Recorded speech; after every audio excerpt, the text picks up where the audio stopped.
Doutor Sabino, como fica a questão da família, do pai, da mãe, para descobrir que um jovem está se envolvendo com drogas? Olha, nossa população de internos no nosso estabelecimento está normalmente vinculada a pessoas que são filhos adotivos, filhos de casais separados, filhos de viúvos, pais que são ausentes da formação dos filhos, ou por trabalho, ou porque não participaram tanto da vida com o filho, o pai que fala pato e a mãe que fala ganso e não se entendem, e vão com isso propiciando toda uma desestruturação da personalidade daquele jovem. Esse jovem, portanto, vai ficando mais fragilizado do que a média. Não estou com isso dizendo que todo filho adotivo vá ser uma pessoa dependente química ou extremamente problemática. Ou todo filho de alguém separado vai ter uma problemática grave psiquiátrica, ou alguém de filho de viúvo vai ter. Mas a nossa população que está internada, normalmente está internada com problemas psiquiátricos significativos e problemáticas de dependência química em função desses fatores que eu comentei. E aí, aos 15 anos de idade, quando você já tem mais ou menos formada toda a estrutura da personalidade, e essas que foram mais mal formadas, terminam encontrando na bebida, na cocaína, na maconha, uma forma de diminuir a dor da sua alma. A família, de acordo com a sua pergunta, vai ficar um tanto quanto dificultosa de entender, porque muitas vezes esses rapazes terminam sendo muito rebeldes, deixam de frequentar os estudos, não conseguem concluir estudos, apesar de serem muito inteligentes. A inteligência não está afetada. Quem tem pouca inteligência vai estar na APAE. Normalmente, quem tem uma problemática psiquiátrica de outro nível, que não tem deficiência mental, que estaria na APAE, são pessoas muito inteligentes, muito sensíveis, e que sofreram muito durante a sua formação de personalidade, não porque os pais desejassem isso, mas porque os pais também vêm com uma carga de doença significativa. E aí, esse jovem termina não concluindo estudo, termina não querendo trabalhar, muitas vezes são desorganizados até em relação às suas próprias roupas, à sua organização pessoal, perdem objetivos de vidas mais concretos. E esses são sinais que um pai ou uma mãe pode detectar vendo o filho faltar muito na escola, repetir de ano, não estar se dedicando como deveria às responsabilidades para a idade que possui. Então, eu diria que esses são os sinais mais fáceis de um pai ou uma mãe perceber que alguma coisa está errada. Doutor Sabino, me diga uma coisa. Existe a possibilidade do jovem entrar por curiosidade no álcool, nas drogas? É claro que o jovem, por si só, é uma pessoa curiosa.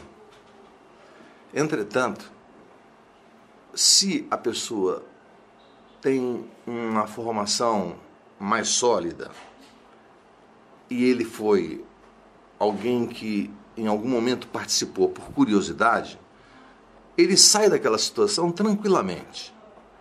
Ele só não vai sair quando o nível de comprometimento da personalidade for significativo. E ele verifica que ao se valer de uma determinada substância, de uma determinada droga, ela termina amortecendo, termina tirando aquela dor da alma, aquela angústia que vinha fazendo com que ele sofresse muito, e a dor da alma é uma dor muito forte.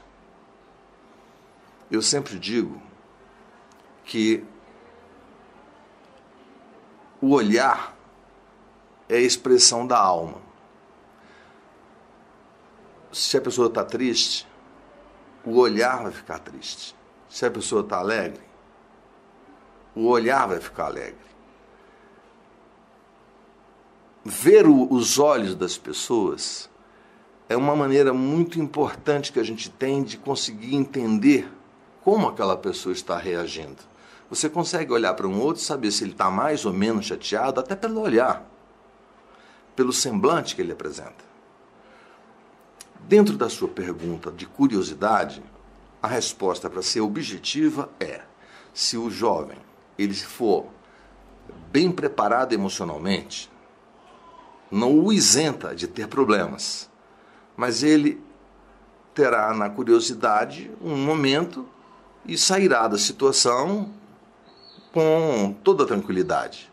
Mas se ele estiver mais comprometido a nível de personalidade, ele vai ver que aquela substância trouxe a ele um alívio de uma situação que anteriormente, sem aquela substância, ele ficava passando muito mal, que é a angústia, que é a dor da alma. Doutor Sabino, e todas as pessoas reagem da mesma forma com o uso de uma droga? Não. Vai depender basicamente de como foi introjetada a educação daquela pessoa. Então, uma pessoa ela vai usar droga para tirar a dor da alma. Outros terminam usando droga para ficarem mais desinibidos, porque são extremamente tímidos. Aqueles que têm uma tendência mais agressiva, ao usar droga, é favorecedor no uso de droga que ele termine por cometer até crime e homicídios. Seja através do álcool, da cocaína, da maconha, mas muitos podem usar a droga e viverem a droga de maneira completamente diferente. É uma coisa muito pessoal, o vivenciar do uso da droga. Vai depender daquilo que ele viveu, da biografia que ele teve. Portanto, é muito individualizado o tipo de sentimento que cada um tem em relação à droga. Assim como vai depender também do tipo de substância que ele usou. Se foi uma substância depressora do sistema nervoso central, ele vai ter uma reação. Se é uma substância estimulante do sistema nervoso central, como é o caso da cocaína e do crack, vai ter outra reação. Se for uma substância que é alucinógena do sistema nervoso central, como êxtase, como LSD, não, o êxtase é estimulante do sistema nervoso central, mas o LSD, a psilocibina, que é o cogumelo, e a maconha são alucinógenos. E êxtase, por exemplo, eles usam muito em festas de balada, para dançar, e terminam tendo que beber muita água, porque vão desidratando. Entretanto, eu não tenho paciente internado por causa de êxtase, porque o êxtase não leva a uma dependência física e psíquica, como leva o álcool, como leva a cocaína, como leva a maconha. Agora, para a sociedade e grande parte dos usuários de droga, eles entendem que existem drogas leves e drogas pesadas. No meu entender, essas drogas todas são extremamente nocivas para uma sociedade e para a pessoa que faz uso. Por outro lado, droga sempre existiu, existe e sempre existirá. Nunca deixará de ter. O que muda são as culturas momentâneas do uso de droga. Exemplo, há 35 anos atrás eu não tinha praticamente pacientes que usavam cocaína.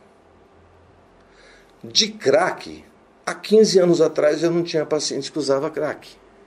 Hoje eu tenho muitos pacientes que usam crack, quase todos usam cocaína, e álcool sempre eu tive pacientes que usavam álcool. No passado, há 35 anos atrás, os pacientes usavam remédios como Perventin, que foi retirado do mercado, o Ptalidon, que era um remédio para dor de cabeça, Pambenil, que é um xarope, Tociflex, Elixir paregórico, enfim, remédios que eram vendidos na farmácia. E alguns deles à base de codeína, só que eles tomam em tanta quantidade que aquela quantidade termina fazendo um efeito importante a nível de droga. Tinha um analgésico no passado chamado Algafan, que você dava, ele tomava uma injeção de Algafan, que é um analgésico potente, e estourava todo o corpo em outra região. Também foi suspenso do mercado. Há pouco tempo, houve uma solicitude de órgãos públicos de me fazerem uma pergunta do que eu achava da liberação de substâncias que são anfetamínicas e que são usadas para emagrecimento. Olha, a Anvisa proibiu que estivessem sendo usadas a anfepramonas e outros remédios para emagrecimento, normalmente receitadas por endocrinologista. A minha resposta foi que eu, ao ter a verificação que a Anvisa proibiu o uso dessas substâncias que são anfetamínicos para emagrecimento, nós tivemos praticamente uma ausência de pessoas que nos procuravam por problemas de dependência ou de distúrbios ocasionados por anfetamínicos. Portanto, quando se fala em liberação de droga, em descriminalização de droga, essas pessoas que falam isso entendem nada do assunto. E, ao não entender nada, ficam, às vezes, de maneira, eu considero apenas ingênua, prejudicando toda uma sociedade, porque não entendem e falam do que não entendem. Deveriam ter mais experiência com o assunto para emitir a sua opinião. Portanto, a Suécia já descriminalizou a droga e atualmente terminou criminalizando novamente, e hoje a Suécia praticamente não sofre o que a Holanda sofre em relação à droga. O Uruguai, há pouco tempo, descriminalizou o uso da maconha. Eu acho que a médio prazo eles vão ter problema.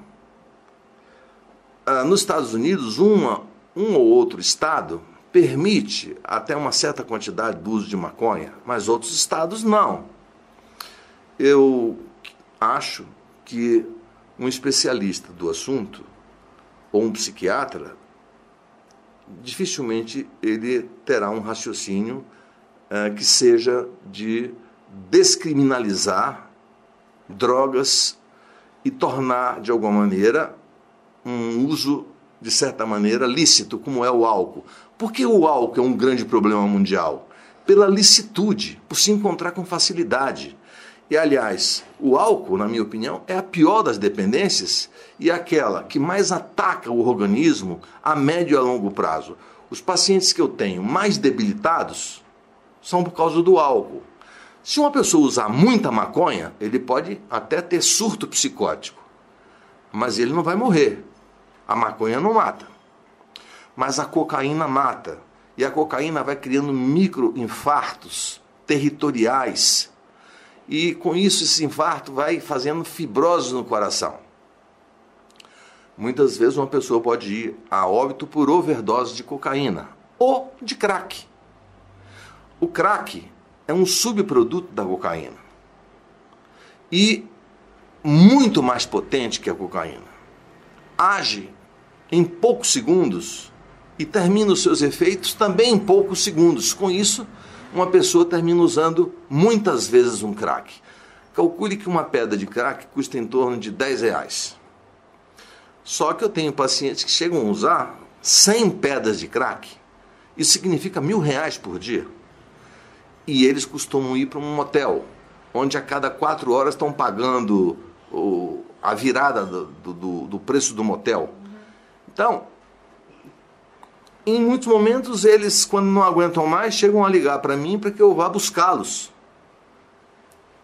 pedindo socorro. Mas, em geral, o dependente químico, ele nunca acha que ele é um dependente químico.